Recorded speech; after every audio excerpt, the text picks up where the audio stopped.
Daniel in Tennessee. You are getting to the edge of atheism, huh? You're starting to peek out from under the tent, huh? Yeah, definitely. So how's that going for you? Well, interesting. I feel like kind of like the veil's been lifted, a little bit. Still have some, anchors or reserve about it. But one of the things is with the problem of evil. So some people say that God is all good, but I don't know if I ever really agreed with that. My question is, so if you have a God that is capable of both good and evil, wouldn't that be more probable than just a good God? Sure, but I don't know. I don't know of any gods. So you could have a universe that has no preference or one way or the other and is indifferent, and that seems to be the universe that we're in. Why do you think that there's any gods at all, good or bad? Well, I've been going over the reasons the past few months that I believe in a God, and maybe I am adding an extra step to it, but I feel like a God, again, capable of both good and evil, is more probable than just strictly good, all-knowing, omniscient. Maybe, but why do you think that there are any gods at all? I think he's letting go of his God belief, and so that's kind of a core thing. But the reason I'm asking is because I want you to think about it. I want you to try to answer the question, because thinking about that question is what helped me understand why I did, because I didn't actually think I had never thought about why I thought that there was a God until the very, very end of my deconversion. That was like the final tipping point of me finally accepting in my head completely that there's no reason to believe it, because I was like, well, why do I believe it? Well, for me, I believed it because everybody around me did. Everybody that I knew did, and so then I looked into those reasons and I was like, okay, is that a good reason to believe something? Is this a good reason to believe something? So that's why I'm asking, why do you think that there are any gods? That's because good or bad, we could go into that, but I'd like to find the God before I try to decide whether it's good or bad. Right, and that is a great question. I feel like it might be the same with me. I was raised in it, steeped in it since I was, born, basically. I feel like it's understandable. Yeah, I feel like it's just kind of understood, especially in this area. It seems like, I'm sure there's other people who are going through the same thing as me in this area. Do you know any atheists? No, I have spoke with some on the internet, but not in person.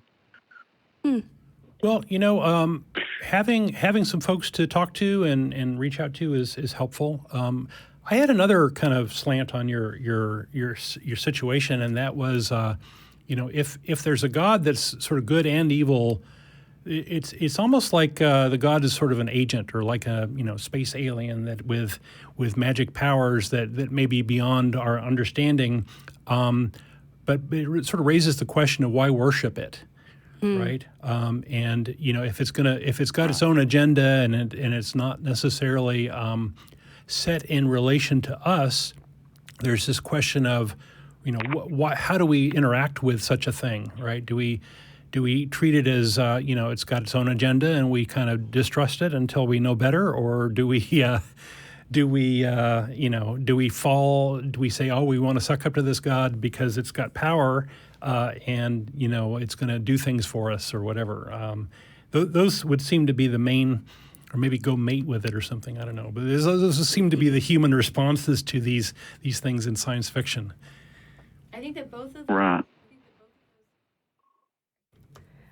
I think that both of those can be helpful, because I think that it's important to kind of loosen the idea, because if it makes more sense, you're right. If it makes more sense that you shouldn't worship it, it might be easier to let go of the idea that you should hold on to it. Because if you do think that you should worship it, then you're more likely to be like, oh no, I have to keep the faith. I have to keep the faith, right? Oh, yeah. But I mean, if there is a God, then I mean, I think you wouldn't want to go to hell or. I mean, I guess that's another conversation in itself about afterlife. But I mean, if there is a God, we don't want to, go to hell. Right. So, have you ever Googled logical fallacies? Have you ever looked up like a list of logical fallacies? Yes. Yeah. I have. I'm not that familiar with them. I'm not which yet either, fallacy did I actually. break? Yeah, there's a lot of them, and each one of them it's hard for me to wrap my brain around understanding, so it's going to take me a while before I understand all of them, and I may have even used one or two on this show, and if I did, I'm sorry. But if you look up the list of the fallacies, you'll find that that's one of them, is believing it just in case you might be wrong. Do you know which fallacy that is? Okay. I'm not sure which fallacy. You might call that Pascal's wager. Yes, I'm sorry. I'm new to this. Yeah. But yes, that's a fallacy, is to believe it just in case you might be wrong. Right. It's not reasonable. And so if do you understand why it's unreasonable to believe in a fallacy? Or like to use fallacious reasoning? Right. Yes. I have seen a couple of the shows, and Okay. I've know a little bit about fallacies and Cool. I don't want to but assume that you do. So. Right. Yeah. Yeah, I'm a little familiar with it, but basically, when I started questioning all this stuff, I was introduced by a friend about Calvinism. I don't know if you know a whole lot about that, but it's quite different than Baptist, which is what I was raised in. But basically, God is this all-knowing. But he's really not all loving. He kind of does his own thing, and you want to follow him. It's very in depth. The tulip, Calvinism. There's a whole acronym for it, but Predestination, it's right? Kind of throwing me off. Yeah, I think that one of the big tenets of Calvinism is predestination, where it's already been decided whether you're going to heaven or not, and it doesn't matter what you do, and so it's almost against free will in a lot of respects. That whatever has already been decided.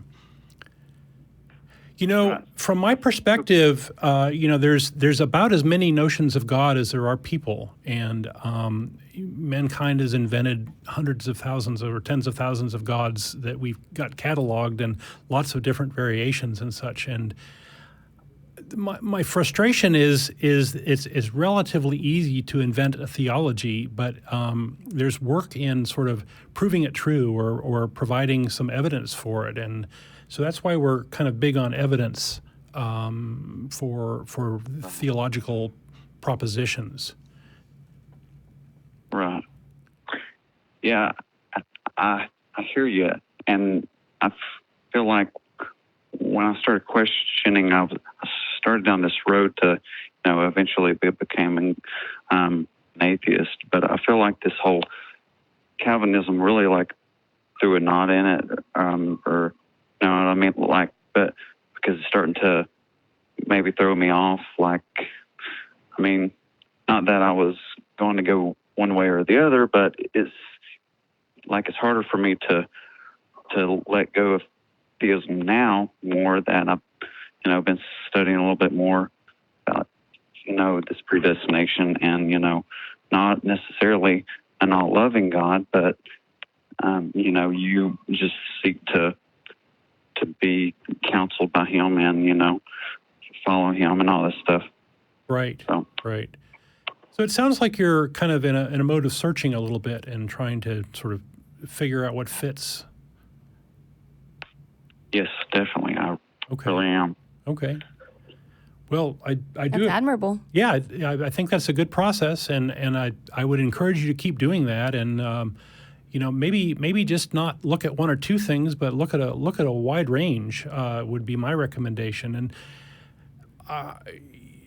we have on our website an area devoted to testimonials, which is a bunch of folks that have belonged to the group at various times that have written up kind of how they came to be an atheist. And one of the really common themes is that it takes many years, and a lot of folks sort of have nagging doubts, and they start pursuing them and understanding them, and these doubts grow, and they tend to go explore a lot of things, and sometimes this process can take 7, 8, 10 years, if you apply yourself.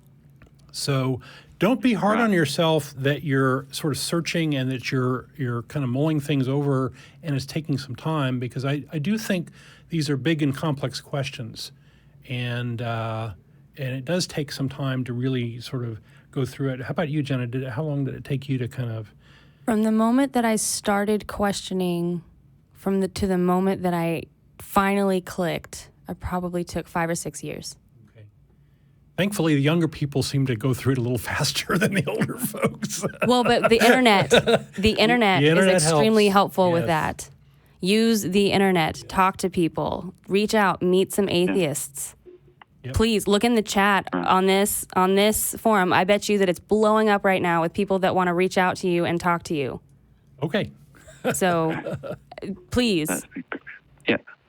Anything else, Daniel? Honestly, well, a year ago, no matter what anybody said, you could not convince me that there wasn't a global flood. Honestly, no matter what. But I started studying that, and that's kind of how it's led me to this point. Mm-hmm. Right. It's just through questions. There's a lot of theories. So yeah. I do agree with you. I think evidence is the best way to find out if something is true or I agree. not true. You following the evidence generally will lead you to the right conclusion. It's still sometimes possible to misinterpret the evidence or to misread it or whatever. But it's certainly a more sound way of approaching things than just sort of faith or blind trust. We're not real big on faith here because it's a good way to be wrong. You can have faith in all sorts of things, and that's not necessarily a good reason. So how can it not? How can it be wrong? Well, because you can believe incorrect things based on faith, right? And it's not necessarily a reliable path to being correct. And because you're sort of jumping to a conclusion, you're likely to jump to the wrong conclusion, because very often there's a lot of possibilities, right? And there may only be one right one, and there may be tens of thousands of wrong ones. And if you have your leap of faith, you might jump to the wrong place. Can I ask you a question that might help, Daniel? Yeah, sure. Do you have faith that the Christian God exists? Yes. Do people have faith that Muhammad exists? Well, yeah. Muhammad did die, right? Well, Allah, okay. Do you have people ever had faith that Zeus existed? Well, yeah, I guess so. Mm-hmm. I think they equally they had faith for the same reason. They were equally logical in their faith. You can have faith that this God exists. You can have faith that God exists. You can have faith that 50 gods exist. You can have faith that whatever. We're not using faith to say we don't think that any gods exist. We're saying there's nobody that's been able to prove it yet, so there's no reason to have faith in it. So it's like I can have faith that I'm going to get home safely tonight, but I can't say that that's going to happen for sure because I don't know. Well, at least you have some experience of getting home correctly. Right. So that's the thing, is we can go with probability based off of my past experience with driving home. Past experience. The statistics say that the probability of me making it home is much higher than me not making it home. But the fact is that all it takes is one time for me to not come home, and that can happen. So I have to be careful. So I have to use that information to navigate the world correctly and say, okay, the fact is I can die on my way home. So I have to make sure I try to drive safe and be careful and make sure that, somebody knows that I'm traveling. I have to take precautions because the fact is that whether I like it or not, I don't know. Yeah. And I think from our perspective, it's important to believe things only based on evidence, and having beliefs that are not sort of backed by some evidence are kind of a liability in the sense that they may affect your behavior and these sorts of things, but if they're not building blocks in the sense, good building blocks in the sense that they don't have a good foundation. And if you try to have your beliefs have a good foundation and build from there, then you're going to end up being more likely to be, believing things that are true versus believing things that are not true. Right. Does that help? Well, yeah, that's actually a very good example. Thank you all. Sure. Thank you. Sure. Well, we appreciate your Yeah, call, and why don't you call back another time and let us know how things are going? Yeah, sure. Well, thank you, Don Thanks. and Jenna. Thank you. I All right. appreciate Good it. luck. Hey, good luck to you. Have Bye-bye. fun with it. Okay. Yep, it's an adventure. It's sort of maybe you feel a little cheated that oh my goodness, here I have to sort of rebuild my worldview, Oh, yeah. and that's disorienting and frustrating and painful, I'm sure, for a lot of folks. But it's got a lot of rewards in that if your belief systems, whatever you end up with, are more likely to be sound, more likely to be based on some evidence at least, and you get to be maybe a little bit better person as a result. And for me, one of the real benefits of atheism is that I find that I'm a better skeptic for a lot of other claims. There's a lot of advertising claims and a lot of claims that politicians are making, and it's like, I can more easily see through a lot of those and say, oh well, this guy's blowing smoke, or that doesn't add up, or these sorts of things. And I'm less likely to make a mistake. I still make a lot of mistakes. I still, I'm human. I do that, but I feel like I'm in a better place because of this. I am so much less self-centered. Yeah. That's interesting. Because before I deconverted, I was about trying to get to heaven, right? Trying to be a good person, trying to get me and mine. You had a goal and agenda. Yeah, and now that I don't, I'm like, oh, so I need to make sure that I try to do as many good things to help other people as I can, because that's the only thing that actually does matter. Yeah. Okay. Well, that's good. So that's just me. right. Yeah, it does change how you do